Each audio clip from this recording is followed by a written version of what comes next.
At 32 years old, I thought I had survived the worst of my family's secrets. But when my father looked me in the eyes and announced to 31 guests that I wasn't his daughter, I realized the lies had only just begun. What he didn't know was that my late grandmother had hidden the truth 10 feet away from where he was standing. My name is Stella Frost. I'm 32. Last November, at my grandmother's house, 31 guests gathered for Thanksgiving dinner. My father, Richard, had been drinking whiskey all afternoon. When my uncle asked if he was okay, my father looked straight at me and said it loud enough for everyone to hear, "I'm done pretending. She's not my daughter." The silence was devastating. My 7-year-old cousin asked why Uncle Richard was yelling. Two aunts started clearing plates because they didn't know what else to do. But what none of them knew, what my stepmother Diane had spent 2 years making sure no one would find, was sitting inside a dusty shoebox in the hallway closet, 10 feet from where I sat. My grandmother Eleanor had put it there before she died. She once told me, "Don't go looking for trouble, but if trouble comes to you, that's where your answer is." To understand that moment, I need to take you back 19 years. I was 13 when we buried my mother. Ovarian cancer. 8 months from diagnosis to funeral. At the cemetery, my father stood 3 feet away but never touched me. My grandmother held me instead, pressing my head into her wool coat, whispering, "Breathe, sweetheart." For months later, my father brought home a woman named Diane. She had a daughter, Lauren, age 9. Within 6 weeks, Diane moved in. Within 8, my second-floor bedroom, the one with the window overlooking the maple tree my mother planted, became Lauren's. "She's younger," Diane explained. "She needs the sunlight." I moved to the basement. Concrete walls, one window at ceiling height. My grandmother visited that October. When she saw the basement, she stood in the doorway and said, "Quietly, remember, this is my house. Nobody's pushing you out of it." I didn't understand then what she meant. I was 15 the first time I heard the whispers. Late one night, I overheard Diane in the kitchen. "Have you ever really looked at her, Richard? She doesn't have your jaw. She doesn't have your eyes. Margaret was lonely those years you traveled." My father said nothing. He just sat there peeling the label off his beer, letting the words sink in. From that night on, he stopped looking me in the eyes. I thought I'd done something wrong. I tried harder, cooked dinner, kept perfect grades, cleaned without being asked. Nothing worked. Diane never said anything to my face, but she whispered to aunts at cookouts, dropped hints at Christmas.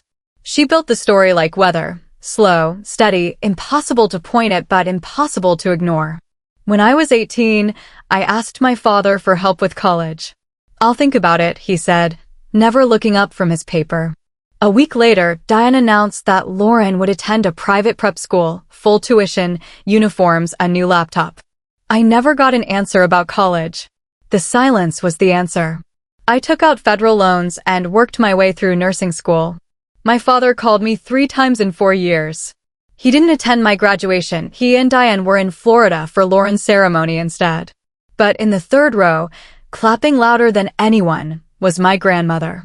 Afterward, she took me to lunch and gave me a gold pendant that had been my mother's. "Wear it close," she said. I've worn it every day since. My grandmother died on a Thursday in March, 2 years before that Thanksgiving. I found out 2 days late Diane hadn't called. When I arrived at the house, the funeral flowers were already wilting. Diane blocked me from entering my grandmother's room. "Her things are being sorted," she said. "We'll let you know if there's anything for you." But I saw a manila envelope on the kitchen counter, half hidden under mail. The return address was a law office. When Diane noticed me looking, she slid it under a stack of papers.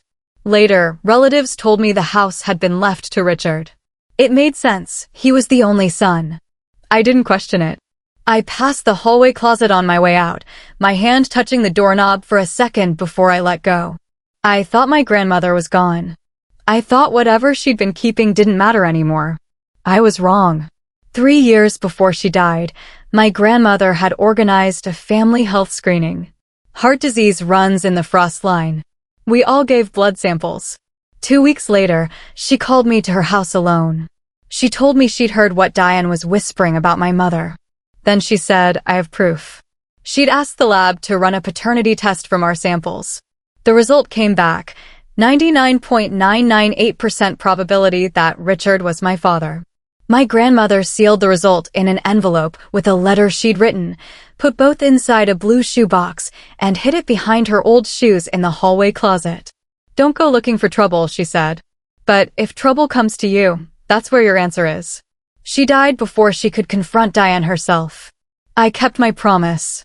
I didn't open the box. I prayed I'd never have to.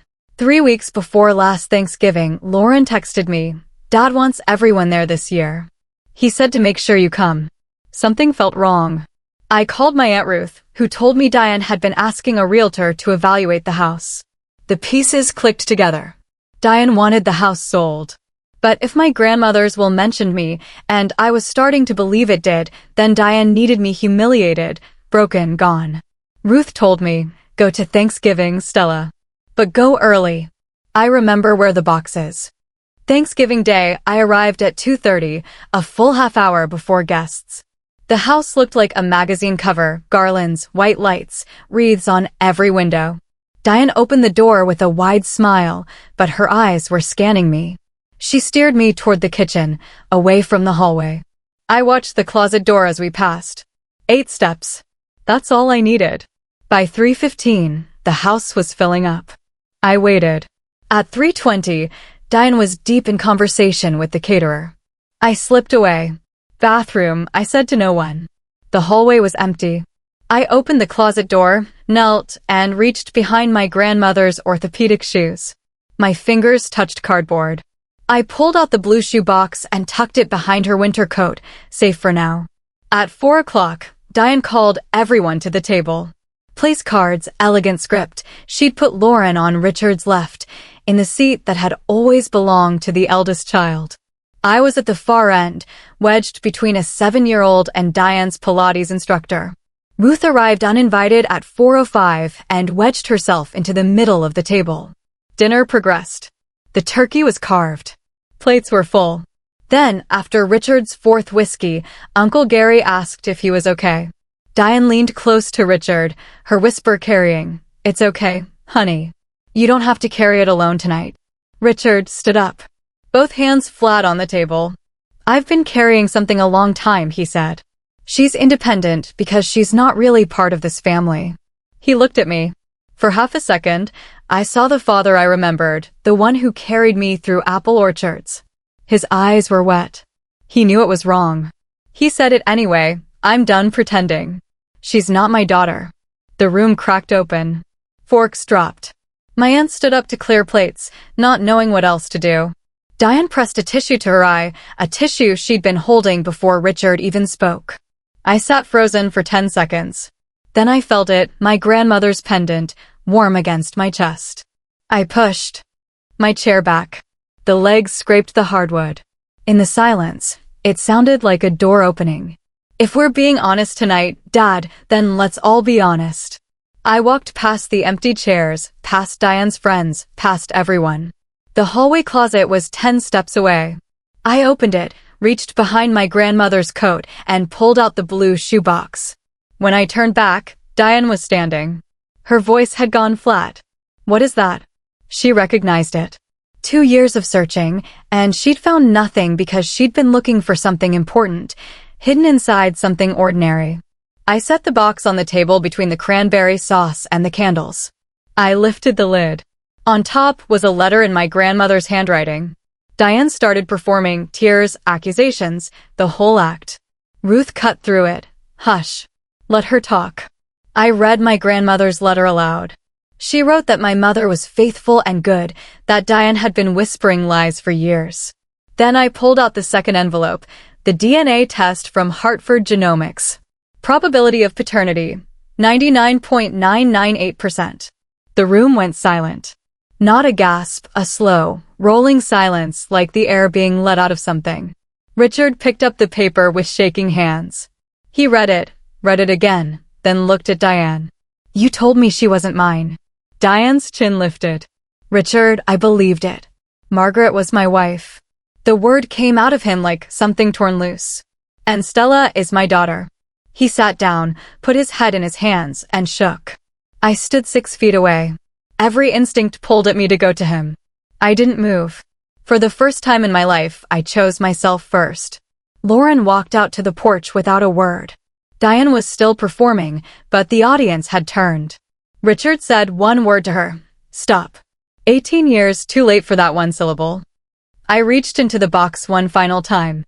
The last item was a photocopy of my grandmother's codicil, an amendment to her will. I read it aloud. I leave the family residence to my granddaughter, Stella Margaret Frost, in full and unconditional ownership. Diane went white. That's not valid. Richard told me Eleanor left everything to him. Ruth spoke calmly. Because you hid the letters from the law office, Diane. 2 notification letters were sent here. Neither was answered. Diane grabbed her purse and left. Her heels clicked down the front steps. A car door slammed. Gravel crunched.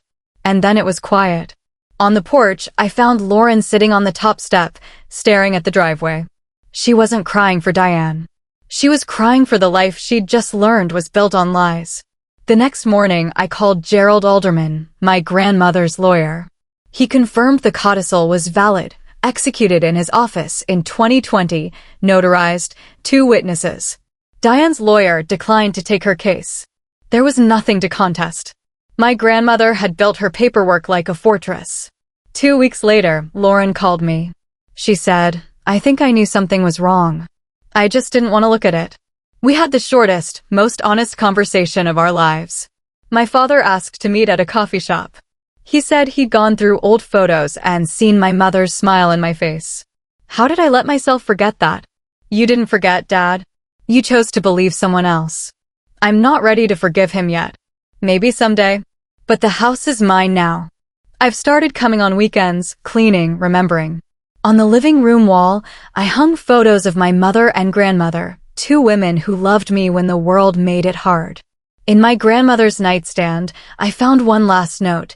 Stella, the house is just wood and walls. You're the home.